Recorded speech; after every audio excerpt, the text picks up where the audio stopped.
there, my name is Colt.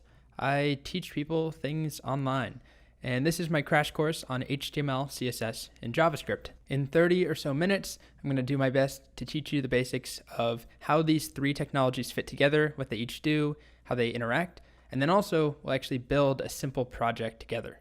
This series is really intended for anyone with any degree of interest in these skills, whether you hope to become a developer one day, you want to take a more advanced course after this, or you just want to be able to talk to developers or understand how things work, or maybe you're just a hobbyist and it seems fun. All right, let's talk about how this thing works. So I have 4 videos in this series. I'm going to try and keep them all relatively short and not too boring. I know how easy it is to click away from a long video on YouTube. And the first video, which is this one, is going to explain the big picture. So I'm introing the course right now, but after this, we're going to talk about kind of the big idea behind HTML, CSS, and JavaScript, how they work together. In the next video, we'll dive into writing our own HTML.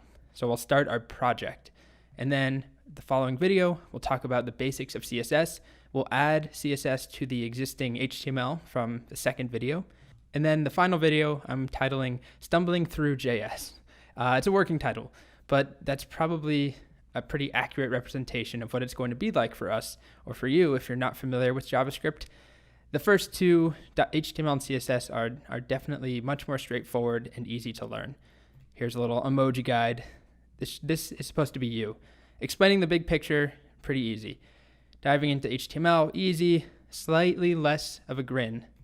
Learning CSS basics, now we're just kind of smiling instead of grinning. And stumbling through JS, yeah, that might be a bit trickier. I'm leaving it for the end. I just want to set expectations now that you're not going to leave this crash course being an expert in any of these technologies, but you will feel much better, probably, about your HTML and CSS and have a better grasp of how those work compared to JavaScript. We're just going to touch the surface of JavaScript. It's a much, much bigger technology. There's a lot more to talk about. So with one short video, we're not going to be able to address very much. With that said, the objective of this course is not to make you a JavaScript expert. The goals are to build a basic website with HTML, CSS, and JavaScript. I swear I had that on the slides. It only says HTML, but it's supposed to be with all three. Then we want to understand how everything fits together. We want to write introductory HTML and CSS. We want to look at some JavaScript without panicking. So you will write some JavaScript, but you may not understand every single component of it. It's more big picture JavaScript. Let's put it that way. All right, so what are we going to build? This is the beautiful website that we're going to build together from scratch, starting from nothing at all. Here it is. It might not look like much aside from adorable. This is my new cat, and she doesn't have a name right now, so if you have any ideas, please leave some comments here. But the idea behind it, aside from just showing a static circular photo, you can click this button. Look at that little animation, real fancy. Click on it. There's another photo of her in a basket on my laptop, between the cracks of a door, in a sink. She's a little grumpy. Yep, so that's my new cat.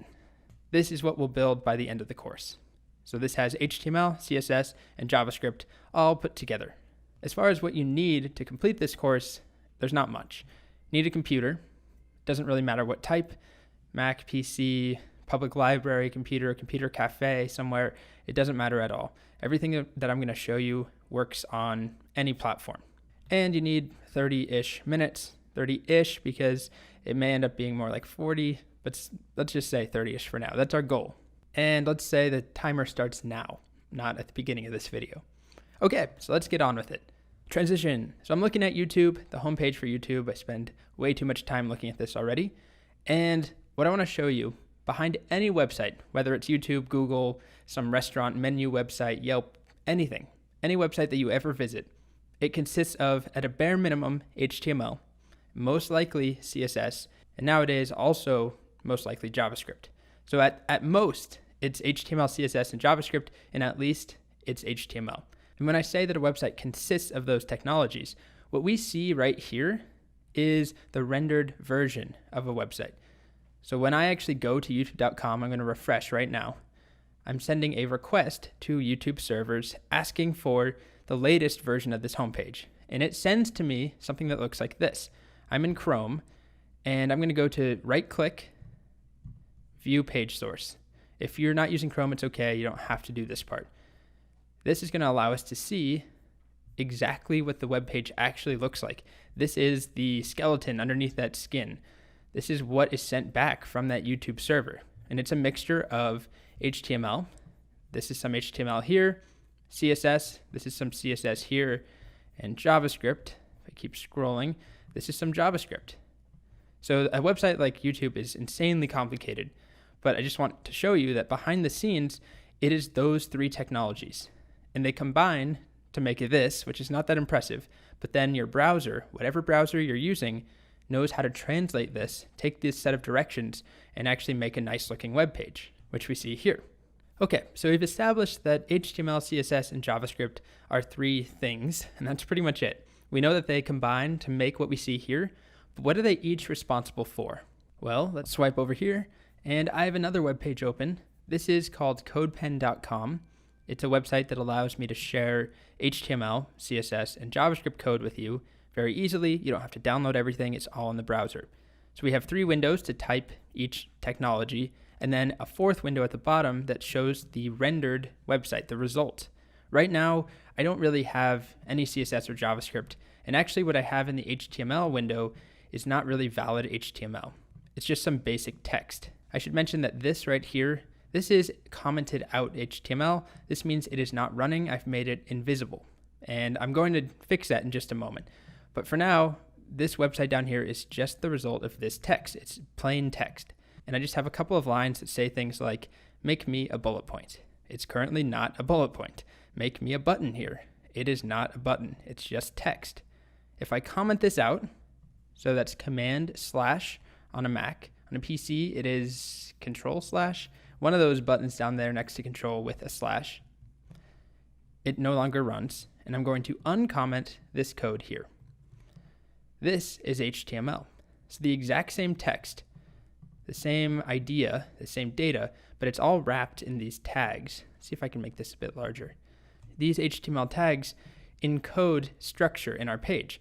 So this H1 that is wrapped around this, I want big text here, transforms it into big text. It's a way of pointing to something and saying, make that big, make that italics, make that a bullet point, which is what we have here. And you can see we have make me a bullet point, make me another bullet point.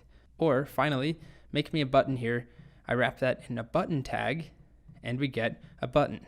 It doesn't do anything, but we've basically encoded structure into our plain text, into our data. So that's all that HTML does. There's no colors or styles, there's no interactivity. It's purely the skeleton of the web page. We'll spend more time with it in the next video. Okay, on to CSS. I'm gonna paste in some CSS here, and you can see that immediately my page changes. It's not particularly nice looking, but I now have some color here and some color here. And that's really what CSS does. It doesn't just add color, but it adds style. So it takes HTML elements, things that we add with HTML, the structure, and we give them color. We put some makeup on them. We change the size of them. We rotate them. We can even animate things. There's a lot of possibilities. We move them around. We add borders. This is just barely scratching the surface. But I just really want to introduce the main idea. So HTML is like the nouns of a sentence. CSS is like the adjectives. These adjectives describe the noun. I want big text is an H1. Okay, it is a purple H1. Or that button has a 2-pixel border and background color is this. If you're not familiar with hexadecimal colors, don't worry. I could replace this with something like pink. And now I have a pink button. And I could make the border 20 pixels and we get a really thick button. So that's CSS. We'll cover that in 2 videos from now. And then finally, we have JavaScript. So JavaScript, like I said, is a little more complicated, but it is a full programming language that allows us to add interactivity, to add life to our web page. Before, without the JavaScript, our web page was static. It didn't do anything.